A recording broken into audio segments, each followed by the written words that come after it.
Hello everyone, my name is Paul. Welcome back to the new news. I hope that everyone's having a fantastic day, and I hope that you, your family, and your friends are safe, and if not, I do hope that you find that safety and security in the very near future.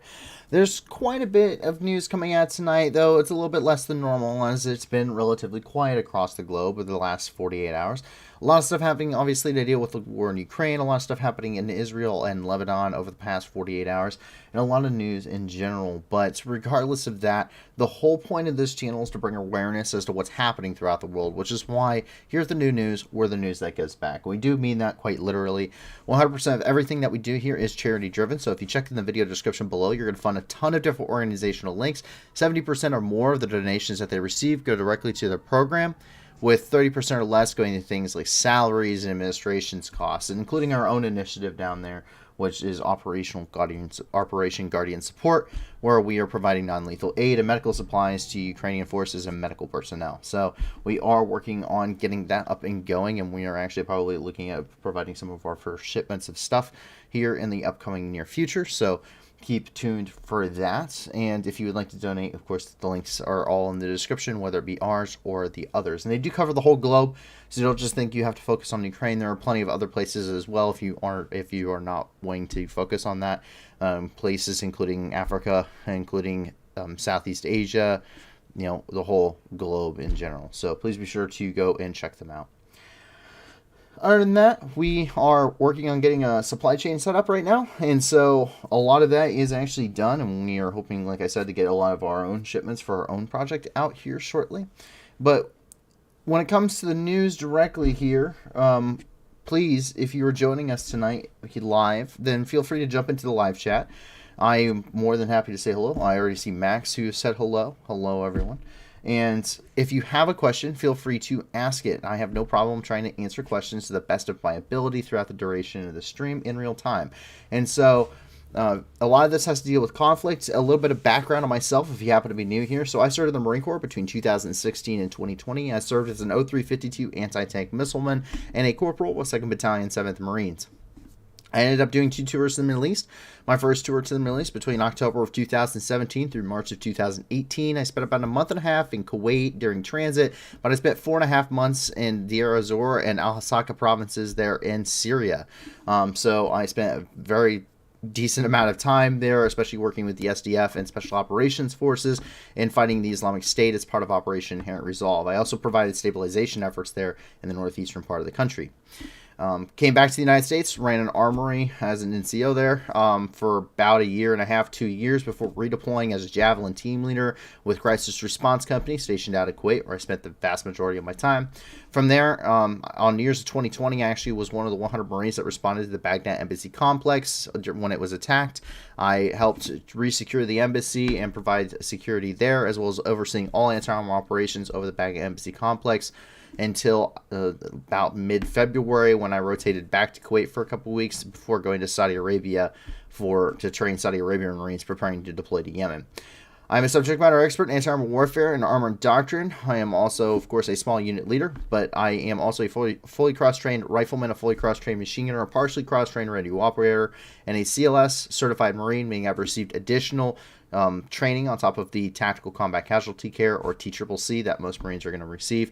And I do have real-world experience providing aid to real patients, real casualties in the field, mostly during my time in Syria. From there, we end up getting out of the Marine Corps. I am now logistical coordinator for a motor vehicle transportation company, as I have stayed with logistics, something I grew up around and something I had an interest in when I was in the Marine Corps.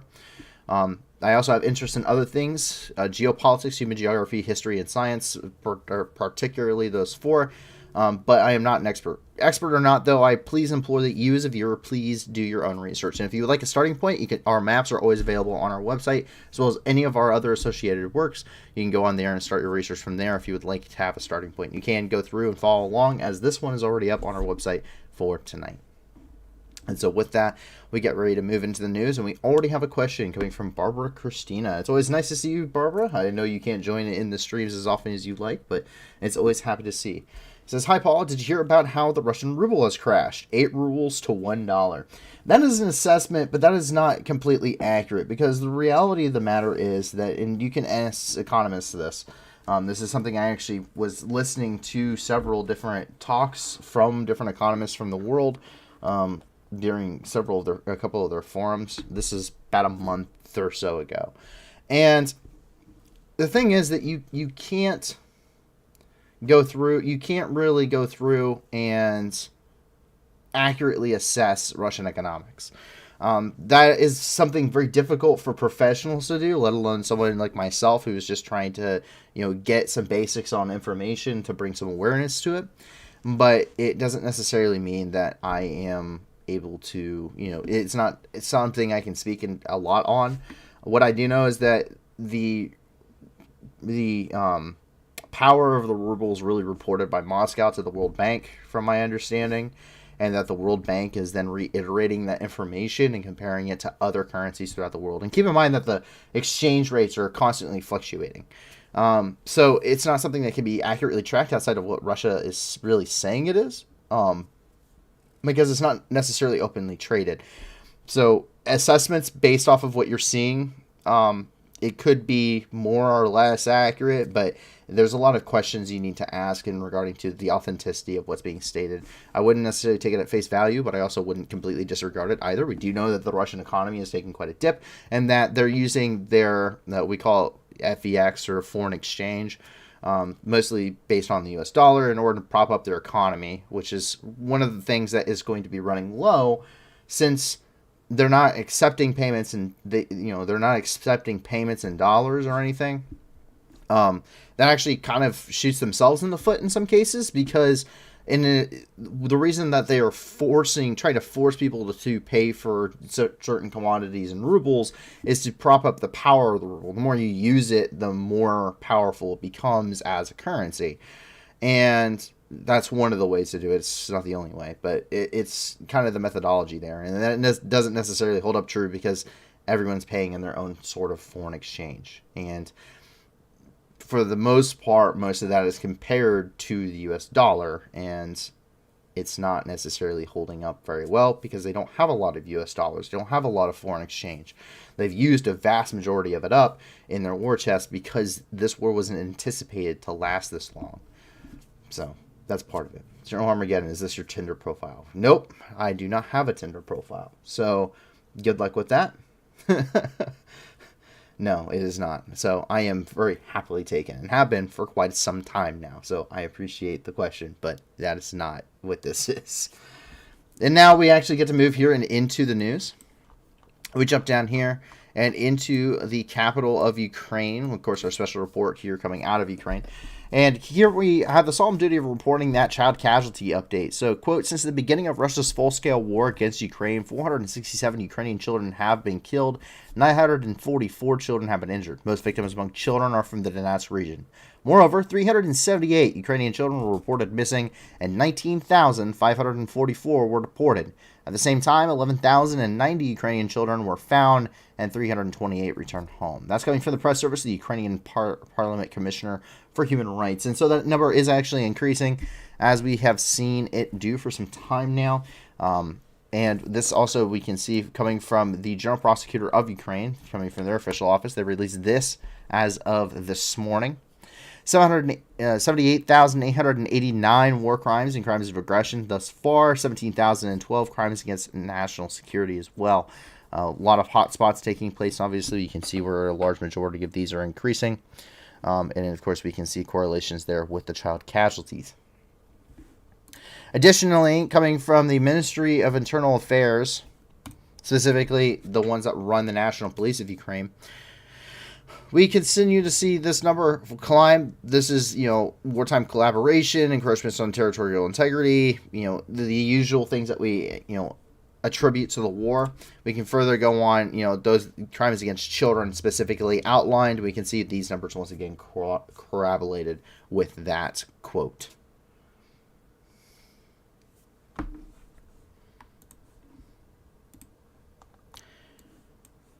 That immediately brings us actually down here and into the Donetsk Oblast. So we come down here and immediately begin in Slavyansk, which is just north of the key city of Kramatorsk, where shelling actually ended up destroying a local home there. and we take a look. This is actually coming from Pavel Kolenko, the head of the Donetsk Regional Military Administration. We can see where that shelling ended up taking place. Apparently, at least one residential building was completely destroyed. Overall, though, they said it was fairly quiet on the front over the last at least 24 hours. So, good sign, a good development. No news, generally speaking, is good news. So, it being very quiet is kind of a good thing when it comes to what's happening here. That doesn't stop us from getting our latest daily Donetsk update, however. Once again, coming from Pavel Kolenko, head of the Donetsk Regional Military Administration. He said, quote, on April 6th, number of victims of the Russian army in Donetsk Oblast increased by 1 injured. And we do get that graphic here, both coming out in Ukrainian and in English at 8 a.m. local time this morning. We can see that one person ended up becoming injured there in BAKHMUT. And what we see here, so far, since the beginning of the war on 24th of February of 2022, 1,459 Ukrainian civilians have been killed, with an additional 3,360 having been injured. Now, this does not necessarily mean that this is all of the casualties. This report does not cover areas that are currently under occupation. So, Volnovakha, the city of Donetsk, as well as, of course, the city of Mariupol are not going to be reflected in these numbers because it's not something that they can in any way, shape, or form verify. And in Mariupol alone, we know that tens of thousands have been killed just by Maxar satellite imagery and drone footage that have come out from the mass grave sites.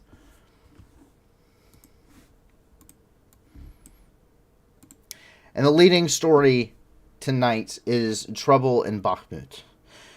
So, situation in Bakhmut has already not been good for some time now, and we've very openly stated as such. Nothing against Ukrainian armed forces, it's just not necessarily a good situation, regardless of how you look at it. And what we have seen over the last 48 hours is some kind of small, incremental, but very important developments coming out of the city. What we have seen coming out of Bakhmut specifically is Russian forces have very clearly pushed, at least in some segments, into the central part of the city of Bakhmut. So we have changed the map ever so slightly. Originally, we had it along the Bakhmutovka River here. We have now shifted that into the central part of the city over by the stadium. This is to reflect fighting in the central part of the city and that the city is contested, not necessarily reflecting exactly who holds what where. There are reports that Ukrainian forces have withdrawn for the most part over here to the metro station and along the rail line in the western half of the city. So that is generally generally speaking, that is kind of reflective of what we've been some of the rumors we've been hearing coming out of the city of Bakhmut for the last several days, as reflective of the kind of fighting that we're seeing, and it's kind of and that is reflective of what we're hearing on both sides, which, let me be clear, is not very much, because for Ukraine it's under a media blackout, and with Russia, generally speaking, you should not at all take what they say at face value. But there's enough evidence to support at least some of the claims in some ways. So we'll take a look here as we kind of go through this. The fighting's been pretty heavy. It's still very brutal, close quarters fighting. We do know these right here are photos coming in. These are of additional reinforcements heading into Bakhmut.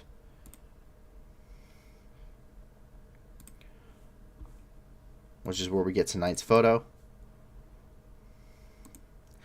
This is for Wargonzo, and you can see very clearly PMC Wagner Group. It's spelled with a W, not a V, for anyone that has ever wondered that, and that will be an important thing to state later.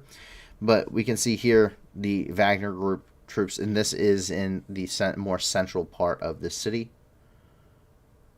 Wargonzo, of course, being a war tourist. Please go shoot yourself in the leg again.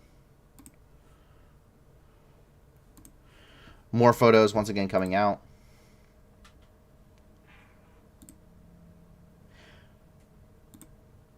So we can tell Russian troops are, reportedly in downtown Bakhmut, and there's some, we have some photo evidence to state as such, and this shouldn't be surprising. Reportedly, Yevgeny Prigozhin about a week ago had a flag posted up in the middle of the city. We know that there's been contentious fighting in the center of the city. We know that the Russians ended up actually crossing the Bakhmutovka River shortly after the withdrawal from the eastern suburbs of the city. So this is something that we have been able to tell that it has been a very contentious situation, but it's not necessarily something that is easily reportable because it is very fluid. And just because there are photos of troops in certain locations does not necessarily mean that is an accurate representation 100% of the time of the situation on the ground, and that should be very clear. When you're looking at battlefield photos and you're dealing with stuff coming out of the OSINT community or whatever, you have to be thoughtful and objective about the process, and you have to understand in a battlefield scenario, especially in urban warfare fighting, that houses can change hands dozens of times as fighting is going on. So at one point, a Ukrainian soldier could post something. At another point, someone from the Russian group, Russian Wagner units could post something. Back and forth, as they are constantly fighting and trying to counterattack each other as they're pushing back and forth over these lines. So it's not as clear-cut as we know that the Russians are, we know the Russians have taken, the majority of Bakhmut. No, it is contested. We know it's contested because Ukrainian soldiers are still there and fighting. Photos are telling us this is about how far they've advanced, and they have the ability to push into these areas. So Bakhmut still stands as is, but the situation obviously isn't good if they have now reached the center of the city. Continue on here. Вашого 300-го. За пацанів по підорожці. Отак ми працюємо. Добре. Наші будні. Другий. Третій. Отак ми робимо. До земельки, хлопці! Оцей чоловік їбашить. Ці, блядь, москаляти. Ще є! На. О, все, да. Вашого 300. By the way, in case anyone ever has wondered what my favorite machine gun is, this is the least favorite. This is hands down my least favorite machine gun, to include foreign weapons. Actually, I think the AGS-30 is probably the worst, but this is a close second. Premise sounds cool. This is the Mark 19 Mod 3 40mm grenade launcher. Fires 40mm grenades. It is not the same 40mm grenades you put in your 203 underbarrel. This will destroy that underbarrel. You'll get one shot off. But the Mark 19 Mod 3 is pretty cool. So this is a Mark 19 Mod 3 on an M3 tripod with a TNE. And this cradle, it's called a Mark 93 cradle. That's what you actually have to use in order to mount this. It doesn't go directly into the tripod like it does on other weapon systems with a pintle. So it's a little bit of a different thing. You also use the Mark 93 to mount 50 cals if you would like, and you can also use it to mount them and use them to mount them on vehicles specifically. So very universal cradle. But the Mark 19 Mod 3 is, well, it's complicated and it's ridiculously heavy. And it is a fidgety thing. And fidgety thing plus high explosive, HEDP 40mm grenades, it does not typically be used as a recipe for success. The way that these guys are using this Mark 19 is more or less the way it's intended. You may have seen video footage of where they are pointing AGS-30s and Mark 19s directly into the air. This guy's using it more as how it's intended for most gunners. That methodology of actually firing a Mark 19 like a mortar is something that is actually trained on. There's something that they teach at specifically Advanced Machine Gunners course, or AMGC. I did not go because I'm not a machine gunner by MOS trade. I am at 52. But it is something that I had seniors and I had peers that did go to AMGC and learn how to do. you can use as a mortar, and you can do it properly with a plotting board and everything else, just as if you would do it with a Mark 19, or just as you would do it with like a 60 millimeter mortar. It's just a little bit more different to aim, but it's the same basics with a T&E. This right here, major adjustments left and right. This right here is for up and down. This little wheel on the bottom is for up and down. And you see this little wheel right here on the left. That is for minor adjustments left and right.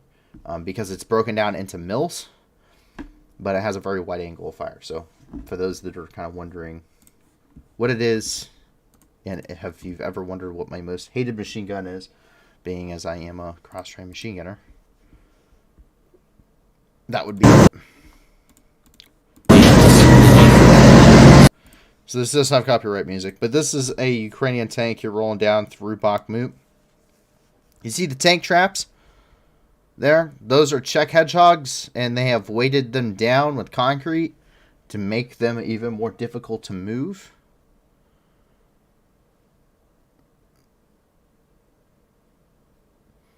Now, why would you put Czech hedgehogs and leave an opening? Especially in an urban setting, there's a good point to it, and that is called funneling. If you funnel because the tanks, generally speaking, hate driving through buildings. They can, but there's this thing called a basement.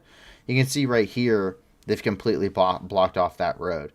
And what you're doing and what you're seeing the Ukrainians doing in their defense here is not only doing urban combat, but they're making it extremely difficult to conduct urban combat and bring in that heavy support. These Czech hedgehogs here are going to completely stop any armored columns that move through here and will have to be blasted to be removed. They have taken a very small opening and allowed just big enough for a tank to come through. Part of that is because they want to be able to bring their own troops into the fight, but that also forces Russian troops. Now at this point, if they make it this far, if the Russians make it this far, they have to take this entrance and exit. And then they have to go down this road. It's called funneling. And it means that you can place machine guns, anti-armor weapons, and everything else into a certain funnel and make it a kill zone for any of your intended targets. It could be extremely devastating to any attacking force coming into a city. And this is something that, as we have seen here, is not probably just being done in the rear positions, but it has been set up all throughout the city of Bakhmut, which means that Russian forces have to go through kill zone to kill zone, fatal funnel to fatal funnel, to try and take the city, and they're doing it, having to do it not only through these funnels, but one building, one room at a time, which is a very, very prolonged, exhausting, and very costly endeavor, especially in terms of human life. It's extremely difficult. And it still allows Ukrainian forces to utilize these back routes and getting heavy armor and heavy equipment and more troops into the front lines without cutting off their own supply lines, but also making it more devastating for the Russians trying to take the city.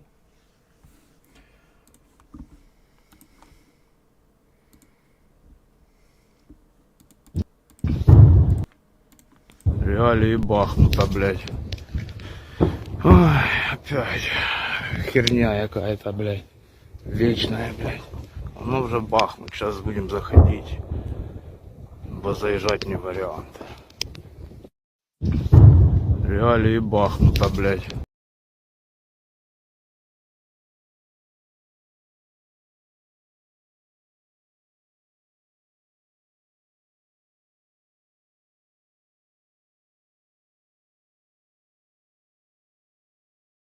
I had another one here for you guys Сюда.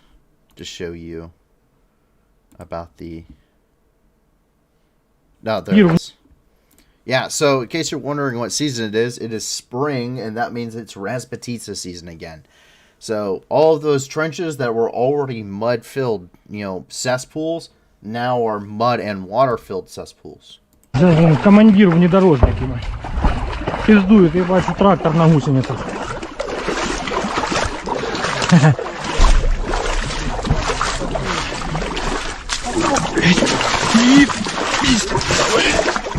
Командир внедорожника.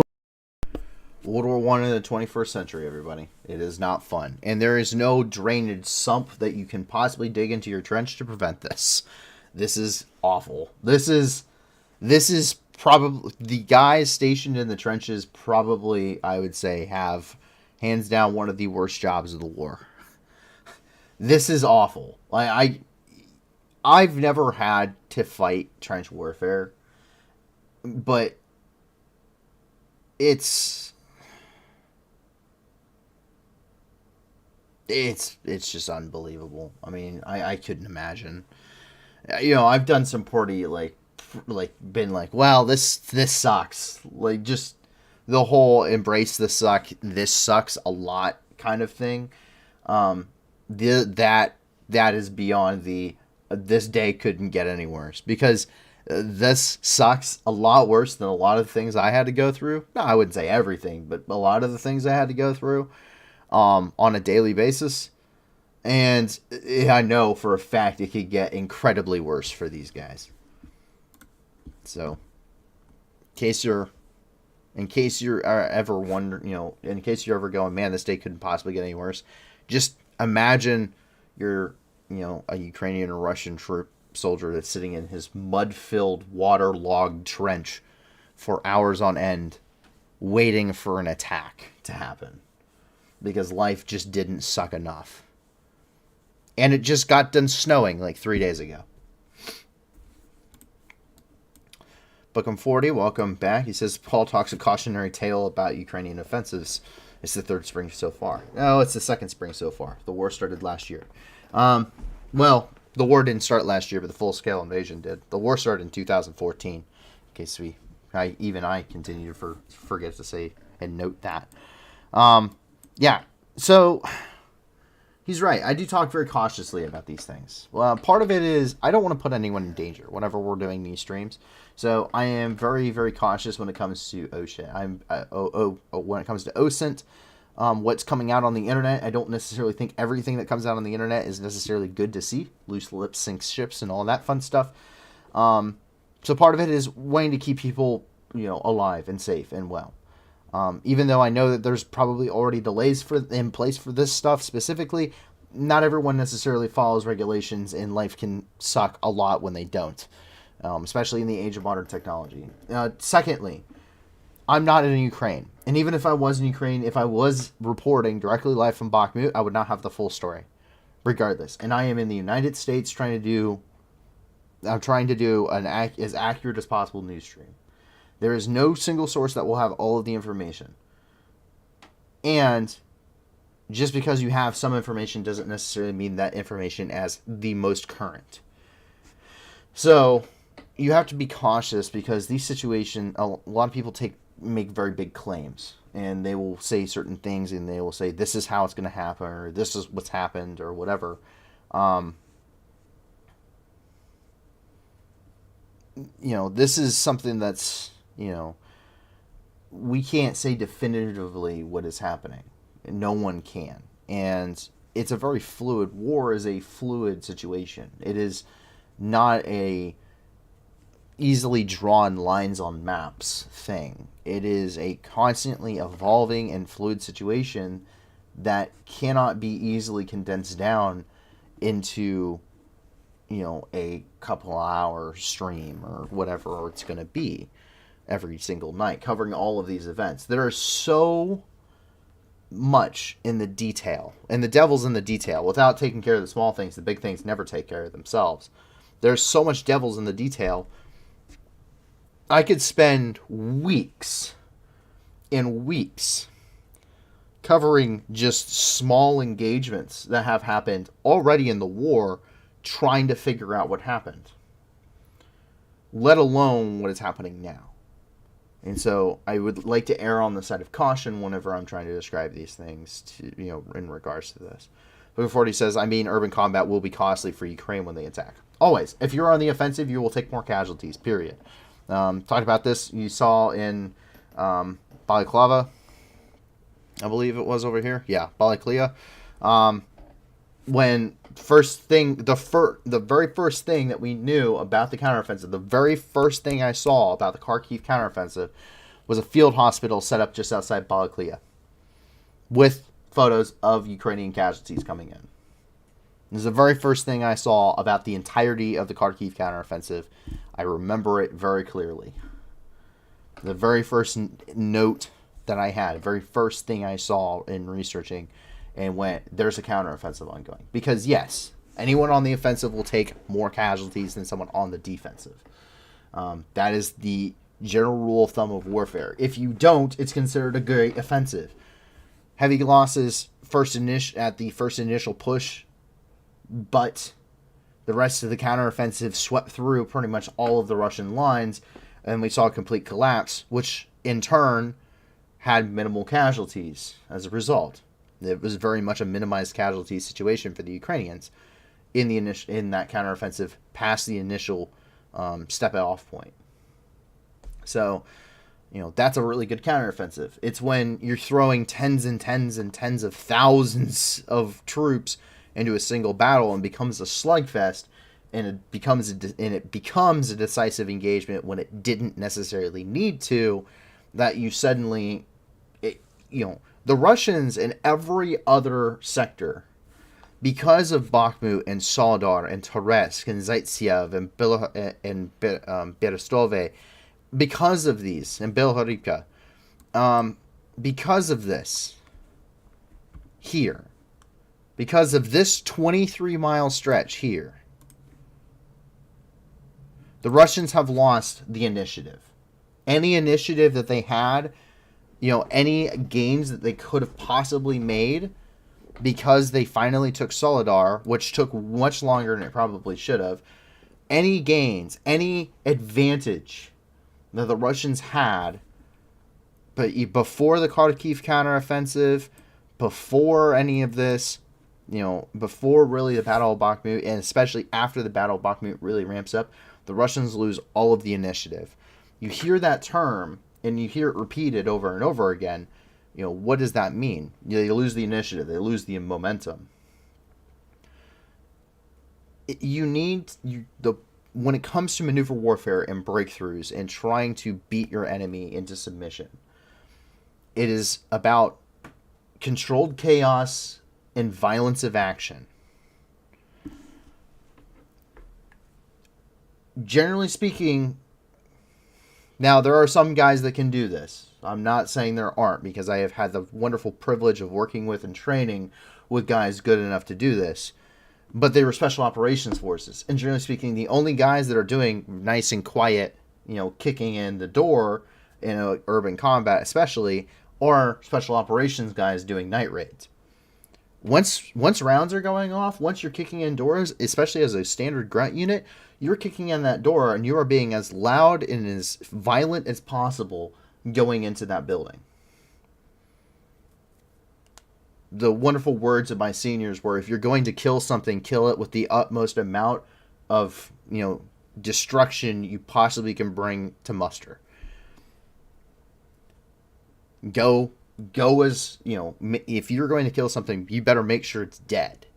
And you better make sure that you are going to win. You're going to come up on top. Because in war, there is no thing as such as second place. Which means kicking in the door, pressing that fatal funnel, and breaching into that room, hitting that corner, and immediately starting to clear out the rest of it. Tossing in the frag. Whatever you got to do to make sure you bring the enemy to its knees. It's fast. It's hard. It is chaotic as you can possibly make it for the other guy. You want to wreak havoc on your enemy. You want them to always be on the back foot. You never want them to be able to press the advantage on you. You never want them to be able to make the decision. You want to be able to make the decision. If that makes sense. If your enemy has a chance to make a decision, you've lost the initiative. You've lost the momentum. Ukraine can decide right now when it conducts an offensive. It can decide where it puts its reserves. It can decide if it wants to continue to commit to Bakhmut, or if it wants to push them up to Kreminna or Svetove, or if they want to punch a hole here in the Zaporizhia Oblast, or if they want to cross the Dnipro. The Ukrainians have every bit of the initiative. They have the most kinetic possibility of action here. They have the most capability for violence of action with whatever they want to do here in Ukraine, in Ukrainian-held territory. Russian-held territory, the Russian forces, they're stuck with Bakhmut. They've poured their troops into Bakhmut. They don't have reserves left. They're stuck in Bakhmut, or they're trying to reinforce Bakhmut. They're in the defensive lines in Svetove. They are on an even ground in Kreminna, fighting them even with the last remnants of the VDV to a stalemate as best as possible. They have been shelling and fighting in or around Bilohorivka, but they haven't made any gains because they don't have the combat power or strength to do so. Volodar. How many attacks on Volodar have you seen that have failed? Marinka is literally pounded into dust, and we still don't see it having been taken by the Russians. Avdiivka receives daily shellings to the point a 9-year-old child had a heart attack. Still no ground taken. They're on the defensive. They can't maneuver. They can't force. They cannot take the initiative. They've lost the momentum. They don't have the violence of action to make a push.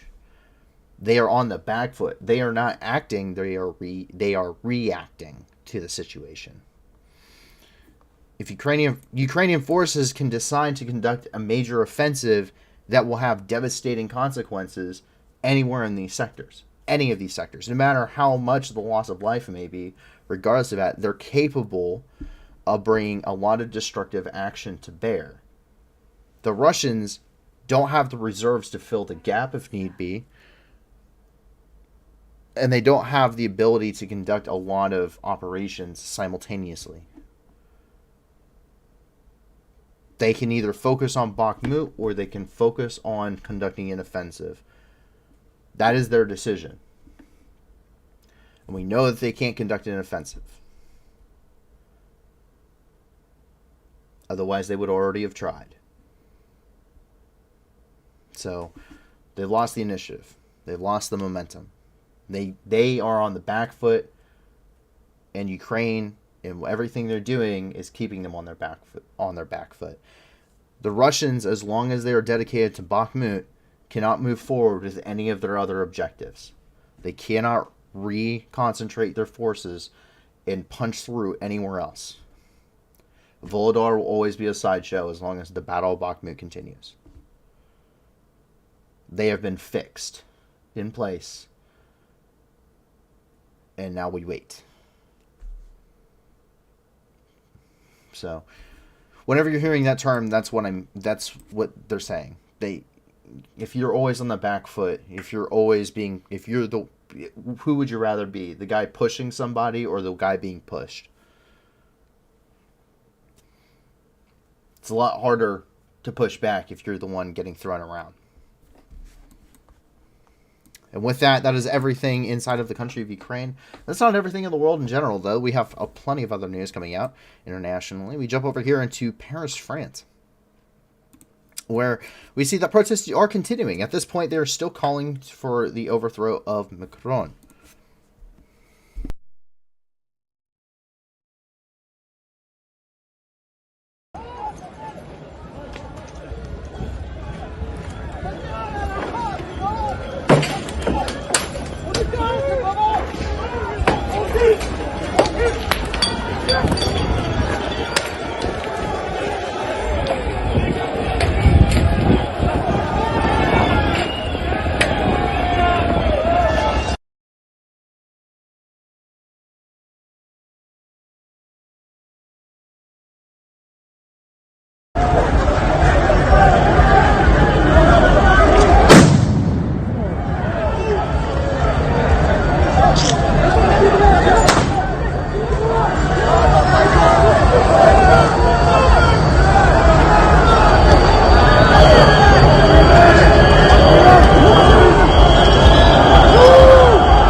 as we leave Europe now, we immediately travel into the Middle East, where the developments have been coming very quickly. First development that we have is the fact that we see that, Israel ended up attacking the Gaza Strip once again. They targeted Hamas sites with airstrikes, and then they were then received return fire from man-portable air defense systems, or MANPADS.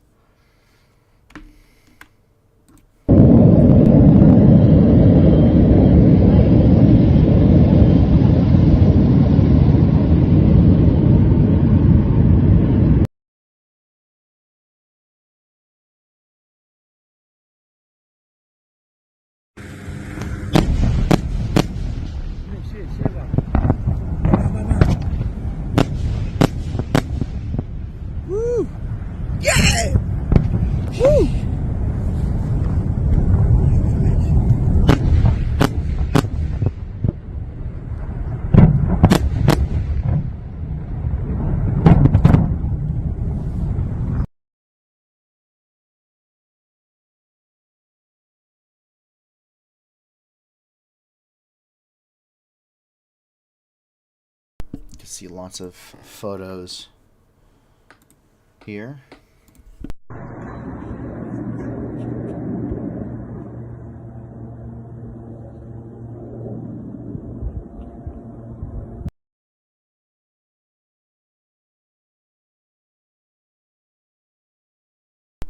And coming from the IDF here. IDF is now attacking Gaza Strip. More details below.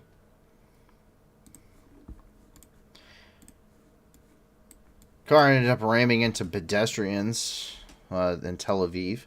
They collided with pedestrians. One person was killed with 7 more injured. 2 of the victims are currently in critical condition. The driver was killed by police. Authorities qualified the incident as a terrorist attack. There is the overturned vehicle, which ended up flipping over.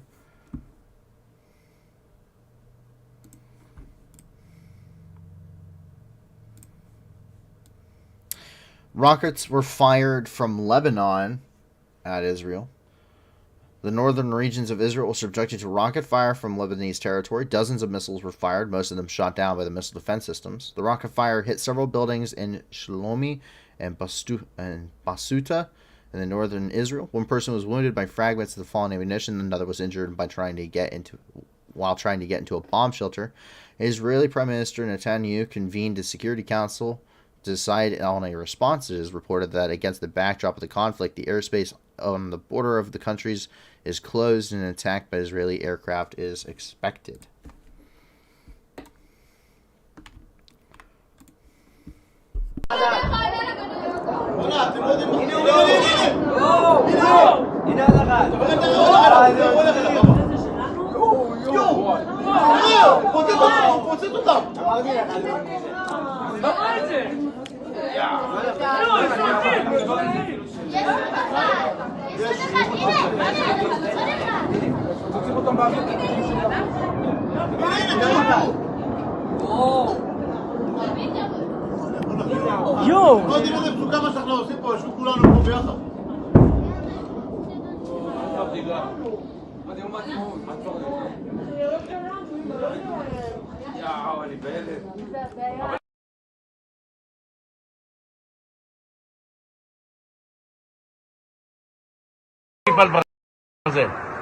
עכשיו איפה יהיה הפיצוץ? הנה, בום!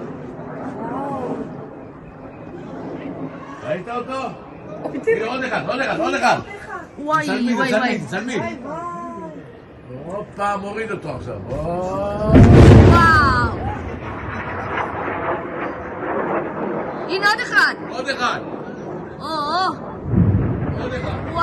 וואי. זה. שלושה. ראית לו?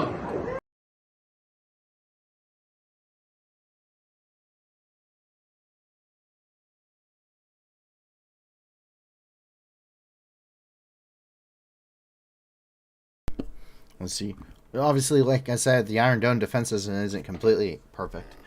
The Israeli army did deploy artillery near the border with Lebanon, and Lebanon has threatened to use its existing missile arsenal to prevent an Israeli attack. In the event of an Israeli attack, that attack did come up here across the border near Tyre, where Israel ended up attacking Lebanon. Israeli Air Force launched several airstrikes on targets located near Al-Rashida refugee camp close to the city of Tyre in southern Lebanon. According to the Israelis, their targets were the objects of the Lebanese branch of Hamas, the formation of which was announced yesterday. There's no exact information about the victims yet.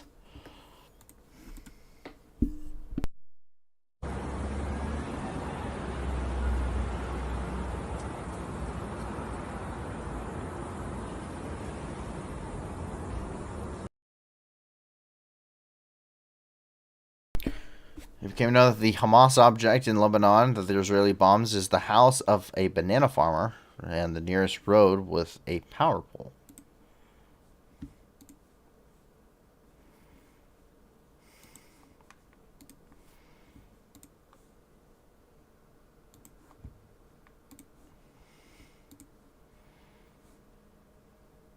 Definitely not exactly a good start to your military campaign. And so that is the situation that has developed here in Israel. That is as tensions continue to heat up. Another attack on Al-Aqsa Mosque, of course. More violent protests, more issues with IDF being extremely aggressive in their tactics in the suppression of Palestinians.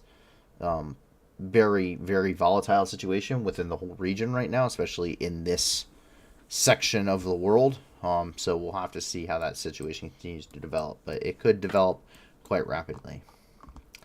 Coming out of Sana'a here in Yemen, the Saudi and Omani envoys are planning to visit Yemen's capital Sana'a next week to negotiate a permanent ceasefire deal with the Iran-aligned Houthi rebels and end the 8-year-old conflict in Yemen.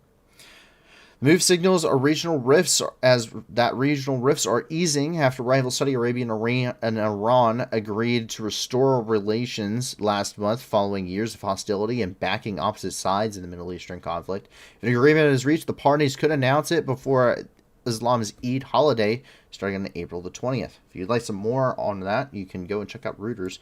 There's a full article.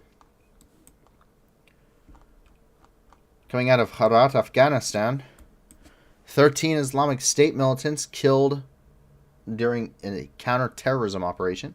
During a counterterrorism operation in the city of Herat, the Taliban eliminated 13 militants of the Islamic State. The operation took place on the night of April 5th and 6th in the city and several city blocks at once. Jihadists put up fierce resistance. In a shootout, 7 Pashtun nationalists were killed by the Islamic State militants. It is reported that several relatives of the Islamists, including women and children, were detained by the Taliban. According to the Taliban movement, a high-ranking Islamic State officer was amongst those killed.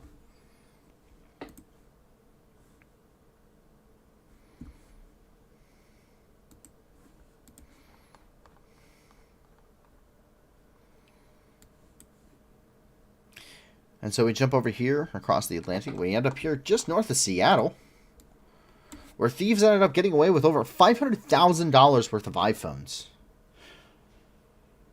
The Apple Store in Alderwood Mall in Seattle was robbed. According to the media, they got to the store through a cafe located behind it. The 2 men first broke into the Seattle coffee gear, then went into the restroom and cut a hole in the wall to get into the back room of the Apple Store. These managed to bypass the Apple Store security system and steal a total of 436 iPhones worth about $500,000. The armed robbery happened at night, so there are no employees in the store. Nothing was stolen from the coffee shop, but changing the locks and repairing the wall would cost $1,500. Police were able to obtain surveillance video, but they have not released it thus far to the public.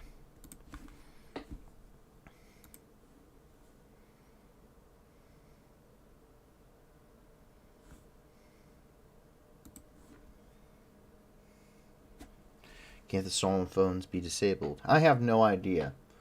Honestly, I have no idea. 436 iPhones equate to $500,000.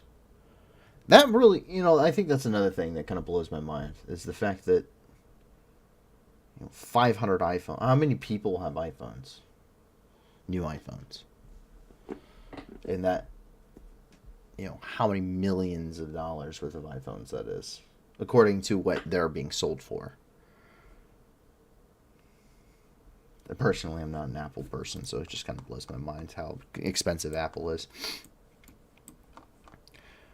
Jump over here into Pittsburgh, where students are set to land the first U.S. rover on the moon, even before NASA. After 65 years of lunar exploration, the United States is finally going to put its first autonomous rover on the moon.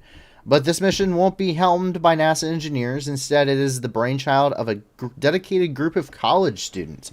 The IRIS rover was developed by students, faculty, and alumni of the Carnegie Mellon University in Pennsylvania over the span of 3 years.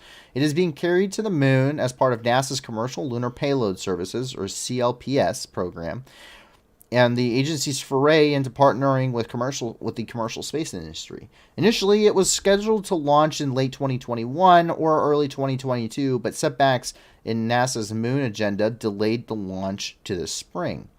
The 4.4-pound or 2-kilogram rover has a chassis as big as a shoebox, and its carbon fiber wheels about the size of bottle caps.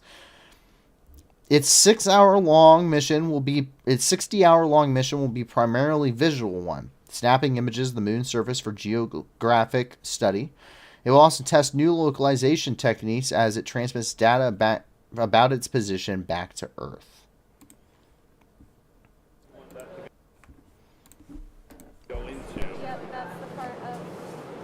Carnegie Mellon University's IRIS rover is bolted in and ready for its journey to the moon.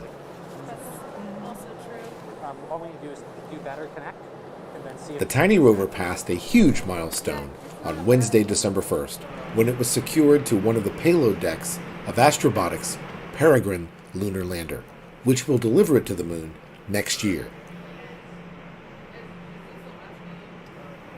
Weighing in at about 4 pounds, the shoebox-sized IRIS aims to be the first American, student-developed, smallest, and lightest rover to land on the moon. It is equipped with cameras to facilitate both its guidance and scientific observations of the moon's terrain and rock formations. Work to integrate the IRIS rover with the Peregrine lander started Monday inside the clean room at Astrobotic's state-of-the-art headquarters in Pittsburgh. Technicians and the CMU integration team delicately secured IRIS to the underside of one of Peregrine's payload decks.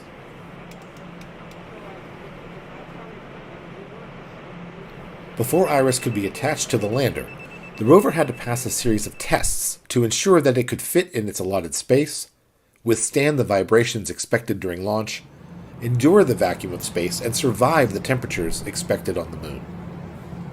The CMU team tested its electronic emissions to ensure that they do not interfere with the lander or other payloads. For more information on IRIS, visit irislunarrover.space. So pretty cool. I mean, it's a little rover, just a little one, but that's a pretty important milestone, especially for college, and especially for commercial spaceflight, because being able to just go past government agencies is what's going to make spaceflight inherently cheaper. Right now, it's ridiculously expensive to go into space, but infrastructure and expanding the amount of people that are able to work in space and to be able to provide space opportunities, and starting with colleges, I think is definitely a good one because they have the capacity for a lot of these things, is really what's going to end up making it cheaper in the long run and spur more development in the science field for space and space exploration. So pretty awesome, because that's really the next step as like a species, is leaving our planet, which I hope to see some point in my lifetime.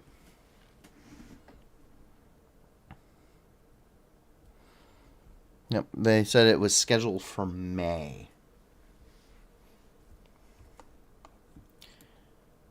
So, if you guys would like to check out more, of course, you can always get some more from Live Science as well as irislunarrover.space.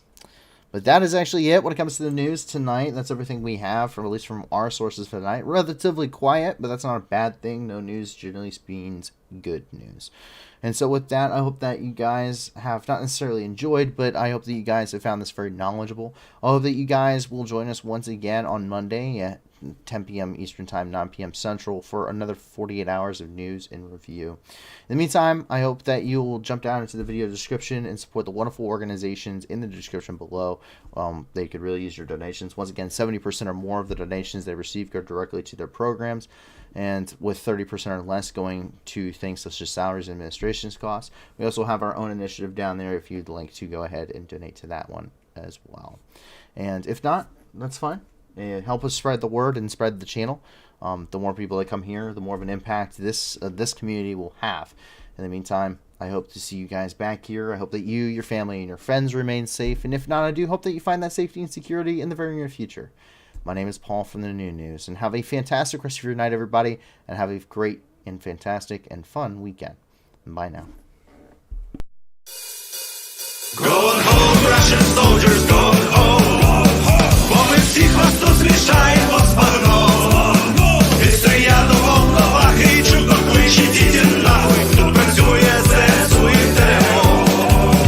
Нам не треба ні конфлікту, ні війни. Та ми готові всіх вас звать до сатани. Тисячі вже полягло, і все більше шлепуйло. То для них нема нічого, крім труни. Going home, Russian soldiers, going home. Бо ми всіх вас тут змішаємо з багном. Істрія до волновахи, чудно кличе, діти нахуй. Тут працює ЗСУ і ТРО. Вызволять пришел, братишка, ну привет. На моей земле тебе один ответ. Нашим людям плечом, даже танки и бочок. Вам не взять нас и за 100 тысяч лет. Going home, Russian soldiers, going home. Бо ми всіх вас тут змішаємо з багном. Істрія до волновахи, чудно кличе, діти нахуй. Тут працює ЗСУ і ТРО. Mr. Putin, on behalf of all our guys, no one's scared of your nuclear device. You can take your double lemon, shove it up your wrinkled bum. Oh, we'll come and help you fit it in your skull. Going home, Russian soldiers, going home. Бо ми всіх вас тут змішаємо з багном. Істрія до волновахи, чудно кличе, діти нахуй. Тут працює ЗСУ і ТРО. Going home, Russian soldiers, going home. Бо ми всіх вас тут змішаємо з багном. Істрія до волновахи, чудно кличе, діти нахуй. Тут працює ЗСУ і ТРО. Going home, Russian soldiers, going home. Бо ми всіх вас тут змішаємо з багном. Істрія до волновахи, чудно кличе, діти нахуй. Тут працює ЗСУ і ТРО. Going home, Russian soldiers, going home. Бо ми всіх вас тут змішаємо з багном. Істрія до волновахи, чудно кличе, діти нахуй. Тут працює ЗСУ і ТРО.